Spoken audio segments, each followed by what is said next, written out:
लगवा दी। ये जितने सरकारी कर्मचारी हैं, प्रेस के लोग हैं, इनके सरकार के लोगों ने दबाव बनाया, वैक्सीन लगवा दी।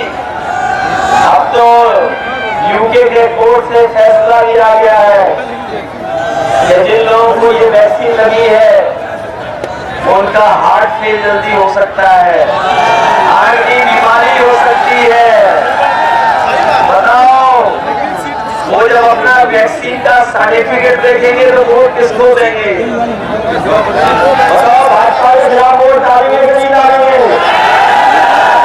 जब वो अपना सर्टिफिकेट, बल्कि हमारे किसानों का कर्ज भी माफ करने का काम होगा। और कर्ज इसलिए माफ करना चाहते हैं, इन बीजेपी वालों ने उद्योगपतियों का, बड़े बड़े लोगों का तो कर्ज माफ किया, और जब कर्ज माफ करने का इन्होंने नियम बनाए तो नियम ये बनाया कि 5 करोड़ से ऊपर जिन लोगों का कर्ज है उनका कर्ज माफ हो जाएगा। हमारे किसान भाइयों, बताओ, गांव के रहने वाले गरीब, इनका लाखों में हजारों में कर्ज होता है, इनका कर्ज ना माफ करना पड़े, इनका कर्ज बना रहे, कर्ज इनका और सर पे चढ़ जाए, इसलिए इन्होंने नियम बनाया था कि 5 करोड़ से ऊपर जिन लोगों ने कर्ज लिया उनका कर्ज माफ होगा। बीजेपी की सरकार ने 16 लाख करोड़ कर्ज माफ कर दिया उद्योगपतियों का, बड़े लोगों का। हम अपने किसान भाइयों के जा रहे हैं जिनका लाखों में कर्जा है, अगर वो करोड़ों में उद्योगपतियों का माफ कर रहे हैं तो अपने गरीबों का, किसानों का हर लाखों में जो कर्जा है वो माफ करने का काम है। ये हमारे नौजवान साथी हमें दिखाई दे रहे हैं, ये बीजेपी वाले गांव-गांव कार्यक्रम चलवा रहे थे, विकसित भारत यात्रा। ये विकसित भारत यात्रा का अगर सहयोग हमारे प्रधानों ने न किया होता तो इनकी विकसित यात्रा नहीं चल पाती। ये विश्व गुरु बनाना चाहते हैं देश को। हम बीजेपी के लोग कहना चाहते हैं जिस समय हमारा किसान खुशहाल होगा, विकसित भारत भी बन जाएगा और नौजवान को नौकरी रोजगार मिलेगा तो विश्व गुरु भी हमारा भारत। नौजवान साथियों, इस सरकार ने धोखा दिया कि नहीं दिया धोखा आपको? इन्होंने नौकरी निकाली, परीक्षा लिखवाई और बाद में पेपर लीक कर दिया। बताओ, पेपर लीक हुए कि नहीं हुए? और एक पेपर लीक नहीं हुआ, 10 से ज्यादा पेपर लीक हुए।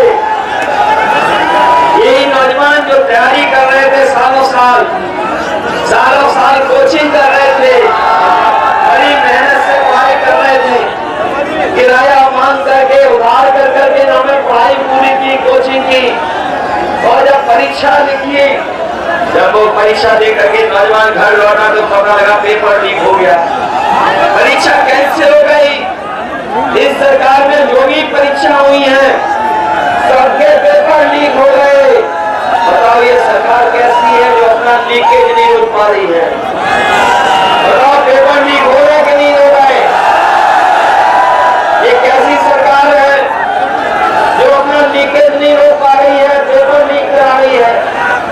और केवल पेपर लीक नहीं हुए हैं, बल्कि नौजवान जो हमारा दौड़ के, भाग के, दिन रात तैयारी करता था फौज की कि उसको फौज में भर्ती मिल जाएगी, पक्की नौकरी मिलेगी और वर्दी पहनने को मिलेगी, देश की रक्षा करने के लिए चला जाएगा, वो नौकरी भी इन्होंने आधी अधूरी कर दी। ये अग्निवीर वाली नौकरी, ये जो आधी अधूरी नौकरी है, हम समाजवादी लोग और इंडिया गठबंधन के लोग कभी स्वीकार नहीं कर सकते हैं। नौजवानों, सरकार बनेगी, अग्निवीर व्यवस्था हमेशा हमेशा के लिए खत्म हो जाएगी। ये 4 साल की नौकरी हमारा नौजवान स्वीकार नहीं कर सकता, और ये अग्निवीर में कोई आपका सम्मान नहीं है,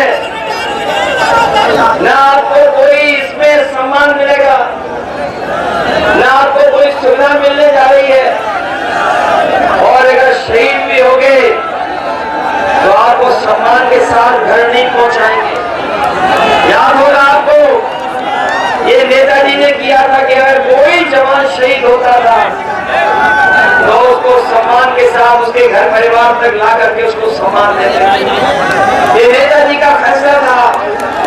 आज अग्निवीर अगर कहीं शहीद होगा तो उसको सम्मान नहीं दे इस तरह। अभी पंजाब का 18 साल का नौजवान अग्निवीर में भर्ती और शहीद हो गया, तो उसको घर पहुंचाने के लिए सरकार ने एम्बुलेंस भी नहीं दी, न सम्मान दिया, न उस घर परिवार की मदद की। और जो एम्बुलेंस देके भी आई थी उस प्रकार की एम्बुलेंस।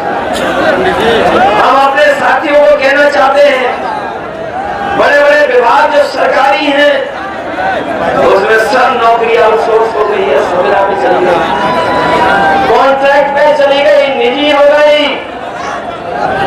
और ये जो हमारे खाकी वर्दी वाले कभी कभी आज तो अच्छा सहयोग कर रहे हैं, हमें आपको व्यवस्था में हमारी मदद कर रहे हैं, लेकिन कभी कभी खाकी वाले भी हम लोग को डराते हैं। ये लोग भी समझ लें, ये लोग भी समझ लें, अगर बीजेपी की सरकार आ गई तो फौज की भर्ती तो 4 साल की कर दी उन्होंने, इनकी 3 साल की नौकरी हो जाएगी। और ये नौकरी के बाद हमारे और आपके साथी घूम रहे होंगे।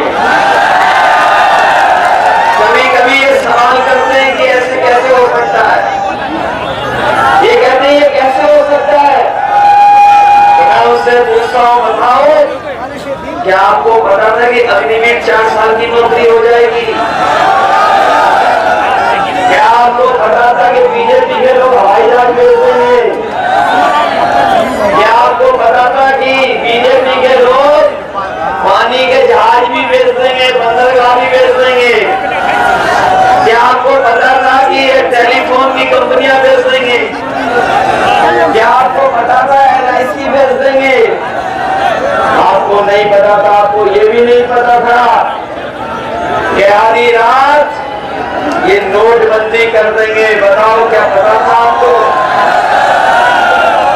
तो इसलिए जहां ये चुनाव हमारे आपका भविष्य का है, वहीं आने वाली पीढ़ी के भविष्य का भी चुनाव है। इसलिए बताओ, संविधान बचाओगे कि नहीं बचाओगे? ये जो संविधान बाबा साहब भीमराव अम्बेडकर जी ने दिया हम लोगों को, यही संविधान है जो हमें हक दिलाता है, यही संविधान है जो हमें न्याय दिलाता है, यही संविधान है जो हमारी संजीवनी है, यही संविधान है जो हमारे और आपके बीच में गैर बराबरी खत्म करने के लिए आरक्षण हम लोगों को देता है। ये सरकार संविधान को खत्म करना चाहती है, लोकतंत्र को खत्म करना चाहती है। और ये हमें आपको ये जो एक वोट देने का अधिकार है उसको भी छीनना चाहती है। लेकिन हम उनको बता देना चाहते हैं, जो संविधान बदलने के लिए निकले हैं उसको ये सब लोग मिलकर के बदलने का काम करेंगे। बदलोगे कि नहीं बदलोगे?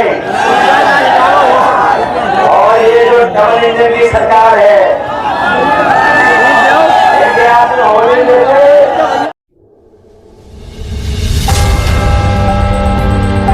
स्टार मोबाइल सेंटर पर सभी कंपनियों के मोबाइल उचित दामों पर मिलते हैं और पुराने मोबाइलों की रिपेयरिंग भी तसल्ली बख्श की जाती है। स्टार मोबाइल सेंटर पर फाइनेंस पर मोबाइल खरीदने की सुविधा भी उपलब्ध है। हमारा पता है घोड़ा फार्म मार्केट, पुरानी दिल्ली रोड, गढ़ मुक्तेश्वर। हमारा मोबाइल नंबर है 70 17 30 59 60। हमारा दूसरा नंबर है 82 65 83 67 58। एक बार सेवा का मौका अवश्य दें। प्रोप्राइटर नदीम अहमद।